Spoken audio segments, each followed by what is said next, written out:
हरे कृष्णा, जय शिल प्रभुपाद।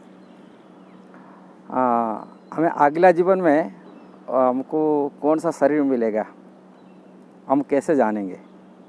इसके लिए वीडियो है, पूरा वीडियो देखना है। ये बात तो भगवत गीता में लिखा है, भगवान स्वयं बताए हैं, जम जम वापी स्मरण भाव तेज तंते कलेवरम तम तम व्यक्ति कुंते सदा तद्भाव भावित। इसका अर्थ है अंतकाल में शरीर छोड़ने का समय जो जो भावना लेगी, जैसा कॉन्शियसनेस में जैसा चेतना में रहेगी, हम शरीर छोड़ेंगे उसी अनुଯାयी शरीर अगला शरीर मिलेगा। ये बात श्रीमद् भागवत में पुष्टि हुआ है।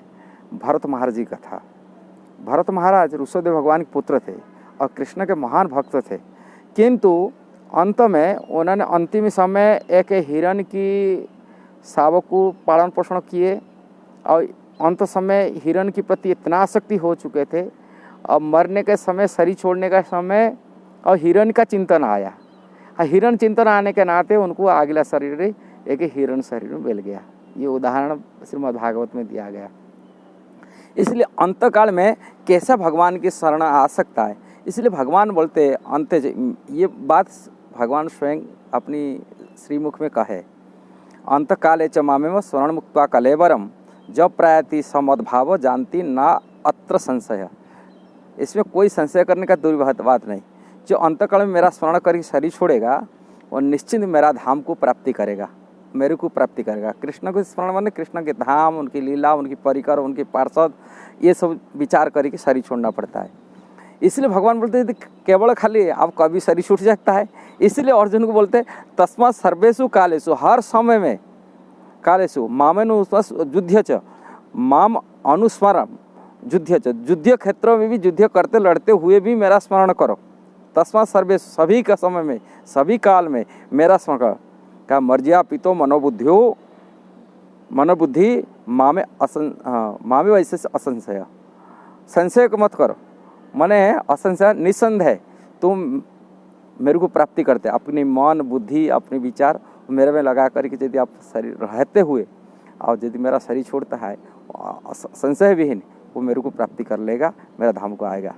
इसलिए बोलो कैसा भगवान कृष्ण को भी अंत में भगवान कृष्ण श्रुति होगा। दुनिया आता हम लोग को ऐसे ही संसार में कार्य लगते, जैसे हिरण की चिंतन आ गया, वो भक्त थे, महान भक्त थे, घर द्वार सब कुछ त्याग किए थे, किंतु अंत में फिर हिरण का आ गया, विचार आ गया। इसीलिए भगवान बोलते अभ्यास योग युक्तेन चेतसा न अन्य गामिना परम पुरुष दिव्यम जानती पार्थानुचिंतयन। हे पार्थ, जो व्यक्ति मेरा स्मरण करने अपने मन निरंतर लगाए रखकर अविचलित भाव से भगवान के रूप में ध्यान रखता है, भगवान के स्वरूप में, उनकी लीला, धाम, परिकर, ऐसे अवश्य मेरे को प्राप्त करेगा। किंतु इसीलिए अभ्यास करने के लिए बता रहे। अभ्यास, जो तो अभ्यास नहीं है भगवान को कैसा स्मरण करने के लिए, इसलिए भगवान के ध्यान करने के लिए, भगवान की लीला ध्यान करने के लिए, उनकी परिकर, इसलिए अपना की भी एक भगवान की सेवा के हिसाब से भक्त बनना है, भगवान की सेवा करना है।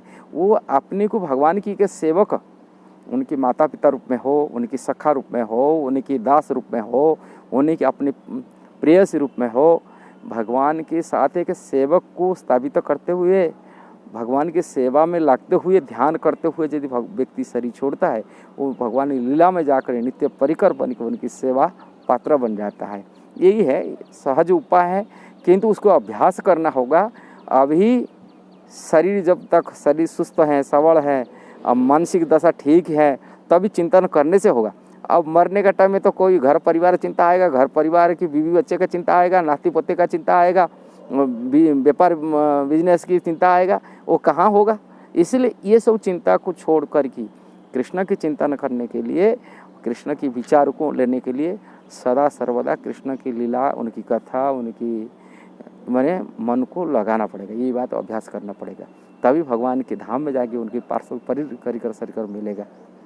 यदि वीडियो अच्छा लगा सही, आप ज़रूर शेयर करना, सब्सक्राइब करना, लाइक कमेंट देना। हरे कृष्णा।